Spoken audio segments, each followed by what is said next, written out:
Chapitre 29. L'homme qui, étant repris, roidit son cou, sera subitement brisé sans qu'il y ait de guérison. Quand les justes sont les plus nombreux, le peuple se réjouit, mais quand le méchant domine, le peuple gémit.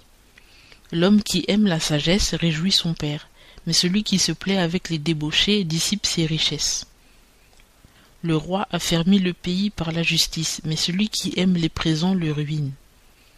L'homme qui flatte son prochain tend un filet sous ses pas. Il y a un piège dans le crime du méchant, mais le juste chante et se réjouit.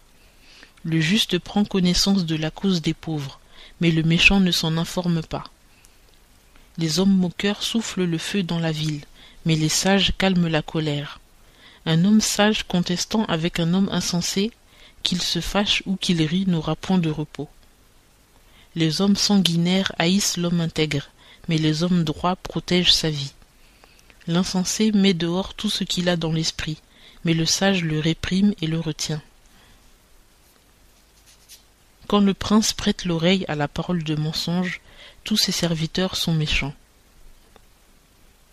Le pauvre et l'oppresseur se rencontrent, c'est l'Éternel qui éclaire les yeux de l'un et de l'autre.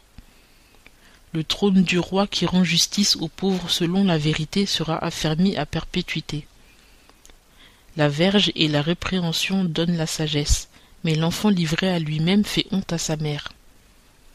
Quand les méchants sont les plus nombreux, les crimes se multiplient, mais les justes verront leur ruine. Corrige ton enfant et il te donnera du repos, et il fera la joie de ton âme. Lorsqu'il n'y a point de vision, le peuple est sans frein, mais heureux est celui qui garde la loi. Ce n'est pas par des paroles qu'on corrige un esclave, car il entend bien mais ne répond pas.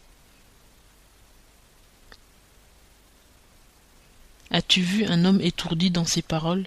Il y a plus à espérer d'un fou que de lui. Le serviteur sera à la fin le fils de celui qui le nourrit délicatement dès la jeunesse. L'homme coléreux excite les querelles, et l'homme emporté commet bien des fautes. L'orgueil de l'homme l'abaisse, mais celui qui est humble d'esprit obtient la gloire. Celui qui partage avec un larron est son âme, il entend le serment d'exécration et il ne déclare rien.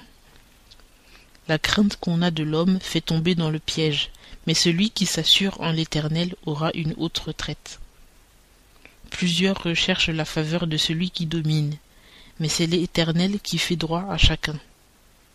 L'homme inique est en abomination au juste, et celui qui va droit est en abomination au méchant.